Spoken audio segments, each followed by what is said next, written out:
Bug ou problème sur Format Factory, le logiciel. Bon, moi, c'est pas la dernière version que j'ai installée parce que la dernière version, il y a Komodo qui me dégage 2 DLL. Bon, apparemment, ça a l'air de fonctionner quand même. Maintenant, j'ai pas tout essayé, mais ça a l'air de se lancer. Mais en tout cas, Komodo me dégage 2 DLL, soi-disant application unwanted. Alors, ça veut pas dire que c'est des malwares, etc. Hein. Donc là, c'est la version 5.12. J'ai pris une version assez récente, mais pas la dernière. Donc là, je suis en train de convertir en MP3. Et là, vous voyez, là, c'est en train de se convertir. Là, c'est terminé. Et là, c'est en attente. Ouais, waiting. Maintenant, si je sélectionne, waiting, ça veut dire c'est en attente.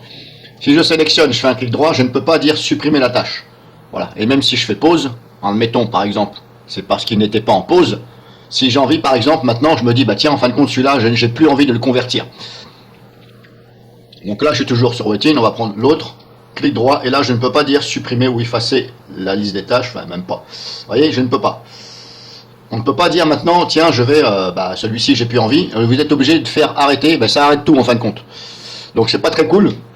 Est-ce que c'est un bug ou pas, j'en sais rien. Maintenant je vais essayer de faire ça sur... alors je sais plus où je l'ai mis. La dernière version de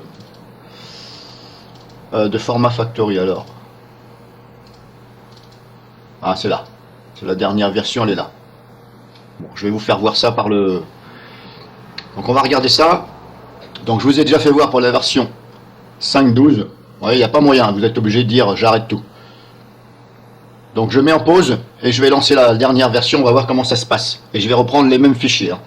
Ou voilà, je vais en prendre... je vais les reprendre, vous allez voir, je vais en prendre quelques-uns. Alors je vais tester autre chose aussi. Parce que j'ai remarqué un petit truc, ici vous avez utilisé le multitâche, c'est-à-dire voilà, faire plusieurs tâches en même temps. Mais à mon avis, ça c'est valable de le laisser activer sur les SSD, pas sur les disques durs classiques. Parce que comme je vous ai déjà expliqué dans l'ancien temps, sur mes anciennes vidéos, un disque dur classique, il n'y a qu'une seule tête de lecture-écriture, voilà. Et il n'y en a qu'une seule, et elle bouge, voilà, on va dire elle bouge en temps réel, mais quand vous dites par exemple multitâche, c'est-à-dire qu'il faut qu'elle écrive un coup sur ce fichier-là, un coup sur ce fichier-là, mais vous voyez ce que je veux dire, c'est la même tête de lecture qui bouge. Donc ça fait des déplacements, donc je pense que ça n'ira pas plus vite que si vous enlevez le multitâche. Donc on va regarder ça dans... on va regarder ça dans une autre vidéo plutôt. Je vais faire une autre vidéo parce que sinon ça va un peu mélanger tout. Donc je vais reprendre plusieurs fichiers, ceux-là, justement ceux-là, et on va regarder le temps que ça met par rapport à l'heure ici où je suis synchronisé avec Microsoft. Et on va regarder, je vais mettre le multitâche et enlever le multitâche et on va voir si ça gagne du temps. Donc je remets en pause et on va voir sur la dernière version là, comme je vous ai dit, si on peut ici par exemple mettre, voilà, supprimer ou arrêter, voilà, de dire non, je veux plus traiter celui-là. Donc voilà, maintenant version 5.15 où je passe par un container. Alors c'est pas que je ne passe pas par le container à cause de ces DLL, hein. C'est parce que je voulais regarder la version avant. Et puis comme la version 5.12 fonctionne pour ce que je fais, eh bien je ne vais pas mettre à jour vers la version 5.15. Malgré ce que je vous ai dit, apparemment ça fonctionne. Il n'y a pas de virus ni de malware, c'est tout simplement, je vais dire, c'est plus des DLL qui... c'est pas évident, il faudrait que je vous fasse montrer ça. Attendez, je vais vous faire montrer les DLL. Comme ça, peut-être qu'il y en a qui savent. Voir la quarantaine. Ouais, voilà, Format Factory. Donc, il y a, il y a Updater 64.exe. C'est application unwanted. Alors, application unwanted, ça veut dire application non recherchée.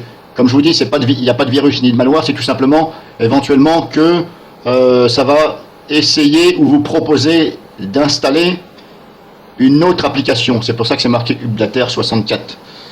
C'est-à-dire que quand vous allez mettre à jour Format Factory, ça va vous proposer ou vous installer une application en plus de chez FreeTime. Parce que la compagnie c'est FreeTime, ça s'appelle Format Factory, ça c'est le nom du logiciel, mais la compagnie c'est FreeTime. Et là pareil, là c'est un DLL. Alors le DLL s'appelle LUM apparemment, oui LUM, LUM-SDK64.dll. Là pareil, c'est application unwanted. Donc il y a ces deux choses-là que Komodo il m'a dégagé. Mais apparemment ça fonctionne. Surtout que là, Updater, ça ne nuit absolument pas au fonctionnement du logiciel. Ça va juste éventuellement nuire à la mise à jour. Si vous passez par l'interface de ça, vous n'allez pas pouvoir mettre à jour. Ben, il suffira tout simplement de télécharger la nouvelle version et puis de la réinstaller par-dessus. Bref, donc voilà ça. Donc j'avais dit, je reprends, je vais me mettre sur audio. Alors donc vers MP3, on va ajouter donc les fichiers en question. Téléchargement, ok. Donc je vais en prendre 4 tout simplement, ça va suffire. Voilà, 1, 2, 3, 4, ouvrir. Paramètres de sortie, je vais faire la même chose. Tokabit, comme c'est du MP3, je mets en 320 pour la qualité est meilleure. Et puis Channel, n'oubliez pas Channel. Quand vous faites ça, faut pas oublier Channel. Ici, faut que vous réglez le taux en Kbit, la qualité, et Channel surtout. Parce que si vous laissez par défaut, si jamais c'est comment dirais-je, la musique elle est en mono, peut-être qu'elle va sortir en mono. Mais même si vous mettez sur stéréo là, est-ce que ça va vraiment mettre stéréo? En tout cas, moi je mets stéréo comme ça, je suis tranquille. Donc ce sont ces deux petites choses là à pas oublier.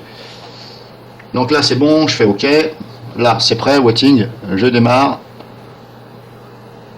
On va attendre 2 secondes, vous voyez. Par exemple, si je prends le dernier, je fais un clic gauche et un clic droit, vous voyez, je ne peux pas dire supprimer la tâche ou supprimer le fichier. Alors c'est un peu con, je sais pas pourquoi. Ouais, c'est grisé. On peut rien faire d'autre. Paramètres de sortie, options, bah non, les options c'est ça, fichier source. Vous êtes obligé d'interrompre le tout. Alors si c'est en train de convertir, ça vous foire la conversion.